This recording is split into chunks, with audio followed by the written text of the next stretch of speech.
19 जुलाई को अल्मोड़ा के 3 केंद्रों पर होगी सीएपीएफ परीक्षा। एडीएम ने अधिकारियों को बैठक लेकर दिया आवश्यक दिशा निर्देश। संघ लोक सेवा आयोग की सहायक कमांडेंट परीक्षा 2026 के सफल एवं निष्पक्ष आयोजन को लेकर अपर जिलाधिकारी युक्ता मिश्र ने शुक्रवार को अधिकारियों की बैठक लेकर तैयारियों की समीक्षा की। उन्होंने आयोग के दिशा निर्देशों के अनुरूप परीक्षा को पूर्ण गोपनीयता, पारदर्शिता और शांतिपूर्ण ढंग से संपन्न कराने के निर्देश दिए।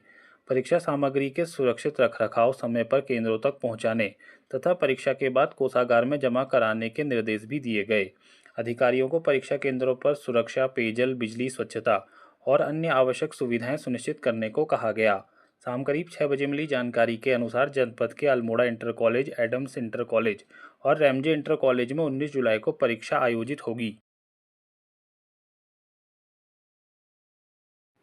अल्मोड़ा में प्राथमिक शिक्षक संघ ने सरकार के खिलाफ किया प्रदर्शन।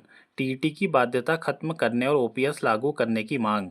टीईटी की बाध्यता खत्म करने और पुरानी पेंशन व्यवस्था लागू करने की मांग को लेकर उत्तरांचल प्राथमिक शिक्षक संघ ने मोर्चा खोल दिया है। शुक्रवार को शिक्षकों ने गांधी पार्क में सरकार के खिलाफ प्रदर्शन कर जमकर नारेबाजी की। साथ ही डीएम के माध्यम से प्रधानमंत्री और मुख्यमंत्री को ज्ञापन भेजा। शाम करीब 5 बजे शिक्षकों ने कहा कि आरटीई अधिनियम लागू होने से पहले विधिवत चयन प्रक्रिया के माध्यम से नियुक्त शिक्षक दशकों से बिना किसी शर्त के दुर्गम क्षेत्रों में अपनी सेवाएं दे रहे हैं। कई शिक्षकों को बच्चों को पढ़ाते हुए 30 साल से भी अधिक का समय हो गया है। इतने अनुभव के बाद भी उन पर टीईटी पास करने का दबाव डाला जा रहा है। उन्होंने आरटीई अधिनियम से पहले नियुक्त शिक्षकों को टीईटी में छूट देने की मांग की है। अल्मोड़ा में घुसमेश्वर महिला समिति ने आयोजित किया महोत्सव। पौधारोपण कर पर्यावरण संरक्षण का दिया संदेश। घुसमेश्वर महिला समिति की ओर से शुक्रवार को हरेला महोत्सव का आयोजन हुआ।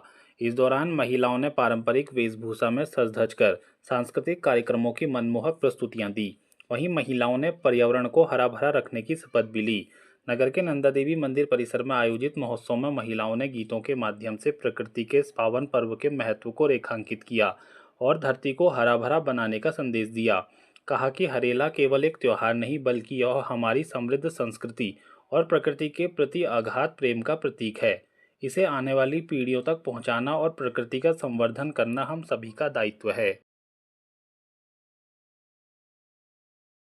रानीखेत में जाम से राहत की तैयारी। 2 पार्किंग परियोजनाओं पर आगे बढ़ी कवायद। रानीखेत नगर में यातायात जाम की समस्या से राहत दिलाने के लिए प्रस्तावित 2 मल्टीलेवल पार्किंग परियोजनाओं पर शासन स्तर पर कवायद तेज हो गई है। सचिव आवास डॉक्टर आर राजेश कुमार ने राज्य सचिवालय में आयोजित समीक्षा बैठक में गैस गोदाम, आसियाना पार्क क्षेत्र और रोडवेज स्टेशन के समीप प्रस्तावित पार्किंग योजनाओं की तकनीकी एवं वित्तीय स्थिति की समीक्षा की।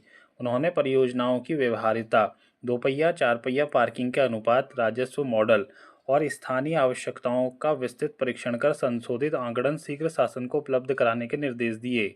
अधिकारियों का कहना है कि दोनों परियोजनाओं के साकार होने से शहर में पार्किंग की समस्या दूर होगी, मुख्य मार्गों पर जाम कम होगा तथा पर्यटन और स्थानीय व्यापार को भी बढ़ावा मिलेगा।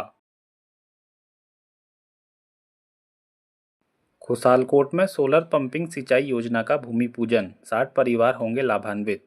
ताड़ीखेत विकासखंड की ग्राम सभा खुशालकोट के तोक सुकोली में शुक्रवार को जलागम विभाग की प्रस्तावित सोलर पंपिंग सिंचाई योजना का विधिवत भूमि पूजन किया गया। ग्राम प्रधान पुष्पा देवी ने वैदिक मंत्रोच्चारण के बीच पूजा अर्चना कर योजना का शुभारंभ किया। उन्होंने कहा कि योजना के क्रियान्वयन से क्षेत्र के लगभग 60 परिवारों को सिंचाई की बेहतर सुविधा मिलेगी तथा करीब 3.5 हेक्टेयर कृषि भूमि सिंचित होगी। इससे किसानों को वर्ष भर पर्याप्त पानी उपलब्ध होने के साथ कृषि उत्पादन बढ़ाने में मदद मिलेगी। ग्रामीणों ने योजनाओं का क्षेत्र के लिए महत्वपूर्ण बताते हुए इसे खेती और आजीविका सुदृढ़ करने की दिशा में उपयोगी पहल बताया तथा समयबद्ध तरीके से कार्य पूरा करने की अपेक्षा की।